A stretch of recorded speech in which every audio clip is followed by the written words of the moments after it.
बहुत समय पहले की बात है। घास के मैदानों से भरा एक जंगल था जिससे भैंसों का एक झुंड गुजर रहा था। झुंड अभी कुछ ही आगे बढ़ा था कि अचानक शेरों ने उन पर हमला कर दिया। बाकी भैंसें तो बच गई, पर एक बेचारी भैंस झुंड से अलग हो गई।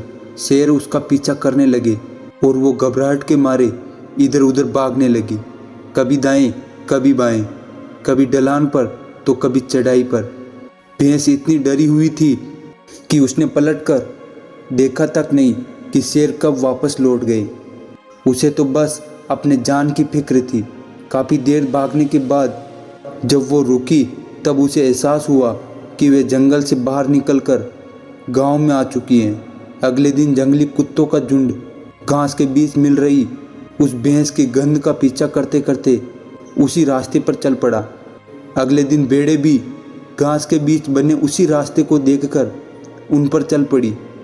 ऐसे करते करते बहुत से जानवर उसी रास्ते पर चलने लगे और एक दिन जब जंगल में शिकार कर रहे शिकारियों ने वो रास्ता देखा तो वो भी उसी रास्ते पर चल पड़े और गांव पहुंच गए और बहुत खुश हुए कि उन्होंने जंगल से निकलने का एक सरल रास्ता खोज लिया है। फिर क्या था, गांव वाले भी उस रास्ते से आने जाने लगे। धीरे धीरे उस रास्ते पर बैलगाड़ियाँ चलने लगी जिस पर किसान लकड़ियाँ काटकर गांव ले जाते और फिर उसे शहर में बेच देते। भैंस द्वारा बनाया गया वो रास्ता आज उस इलाके का मुख्य मार्ग बन चुका था और बेहद बेढंगा, ऊंचा नीचा और कठिन होने के बावजूद सब उसी रास्ते पर खुशी खुशी चल रहे थे। पर वो जंगल गांव वालों की खुशी देखकर मुस्कुरा रहा था, क्योंकि वो जानता था जंगल से गांव जाने का इससे कठिन और कोई रास्ता हो ही नहीं सकता था।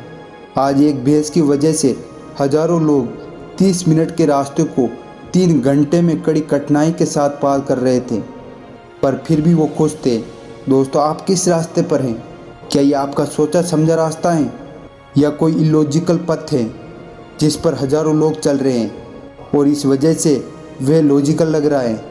मत स्वीकार करिए उस रास्ते को जो आपने सिर्फ इसलिए चुना है क्योंकि सब उसी पर चल रहे हैं। एक बार ठहरिए और समझने की कोशिश करिए, कहीं आप भी 30 मिनट का रास्ता 3 घंटे में तो नहीं कवर कर रहे हैं? पूछिए खुद से।